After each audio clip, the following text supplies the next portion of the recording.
Şimdi arkadaşlar kubbemizi yaptım ben. Sizler de nazo kubbe videosunu izleyerek bu şekilde bir kubbe yapmanızı istiyorum. Burada yedili, yani şu kısım yedili olacak ve 8 yapraklı. Ancak bu oturuyor çünkü bunun üstüne şu şekilde. Şimdi ben bunu buraya dikeceğim. Şöyle yapıyorum. Tam ortasından, şuradan tam ortasına ki ipe şöyle misinamızı bağlıyorum.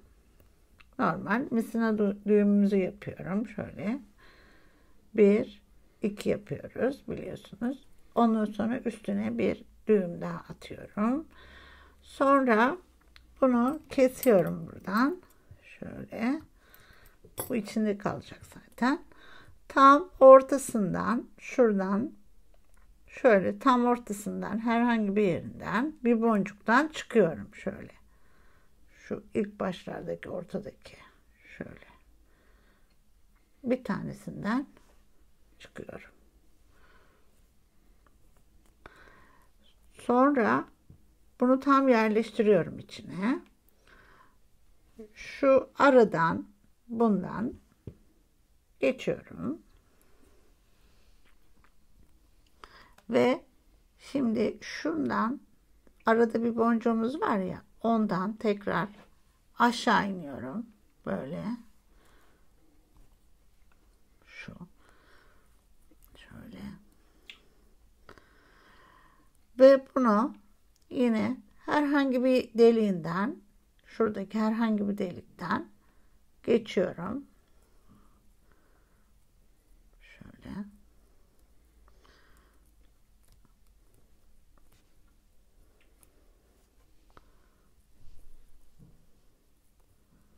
Geçiyorum.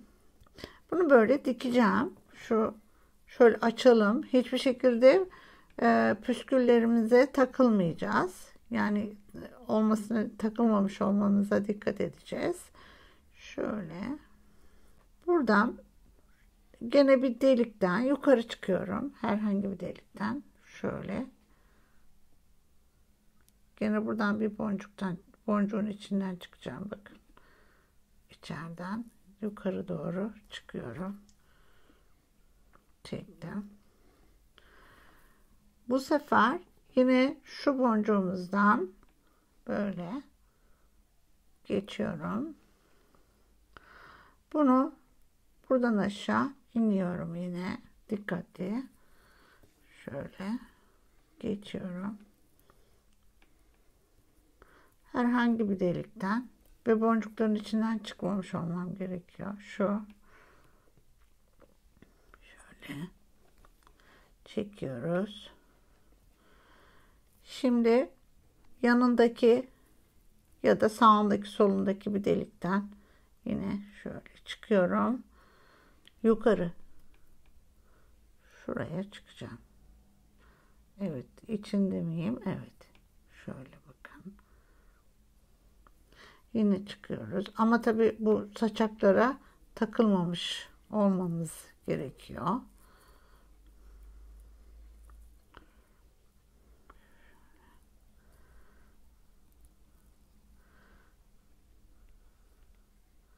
Şunları içinden çıkaralım. Böyle çıktım.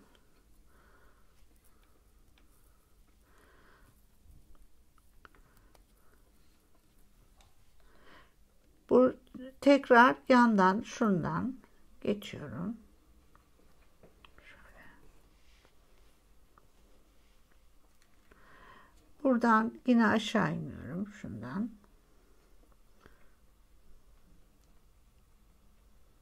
Şöyle iniyorum.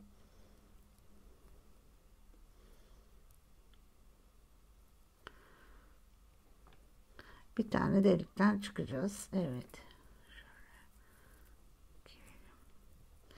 Bunu açalım böyle. Bakın şöyle. Açtık. Çekiyoruz. Dikeceğim bunu böyle buraya. Sonra buradan, yani tam ortaya tutturma bu kadar yeter diyorum. Ve bu sefer de aşağı doğru, biraz daha aşağı doğru kaydırarak dikeceğim. Şöyle yani. Şunu buradan geçeceğim. Örneğin şu ortadaki mesela veya biraz daha aşağıdaki şu. Tam boncuğun içinden çıkmam gerekiyor. Bir dakika. Heh. Şöyle buradan çıkacağım. Şöyle. Biraz saçaklarımız fazla olduğu için çok fazla yerden tutturmam gerekiyor ve dengeyi kurmamız lazım. Sonra şuradan aşağı böyle çekiyorum, geçiyorum şuradan aradan ve bunu yine şu boncuğumdan, bu aradaki, dikkatli bir şekilde tabii, bir tane şöyle iniyorum. Böyle geçtim. Sonra şunu buradakinden yukarı gene bir boncuk buluyorum. Bakın şöyle geçiyorum. Çektim, yerleştirdim. Tekrar bunu buradan içeriden içinden geçiyorum.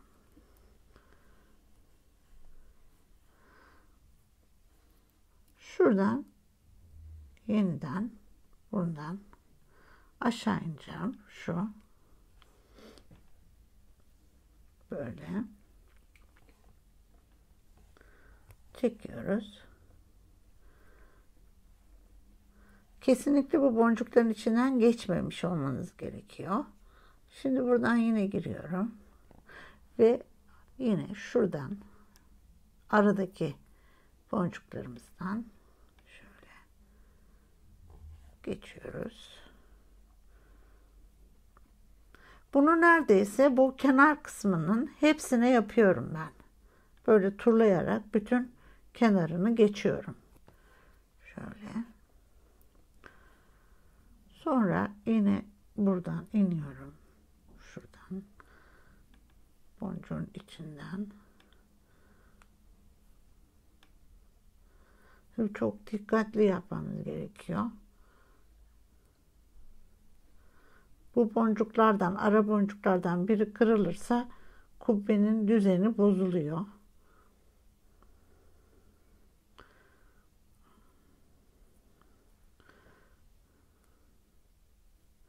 Önce böyle geçeyim. Sonra bunun içinden geçeyim. Şöyle. Şöyle mesela. Evet. Tabi bu arada işte boncuklara da dikkat etmem gerekiyor. Şöyle geçtim. Evet, şimdi buradan çıktık yine. Buradan çıktık. Yine şuradan yandan böyle tekrar buradaki herhangi birisinden, ama aradan değil, boncukların içinden geçmemiz lazım. Evet, şöyle böyle. Şimdi bunu geçiyoruz. Dikkatli yine tabii.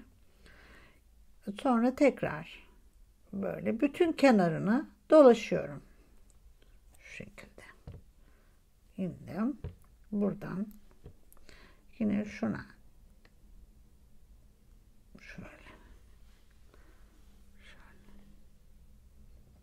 bu boncuktan ortadaki dönüyorum. Yine buradaki şöyle. Tamam, ve buradan geçiyorum.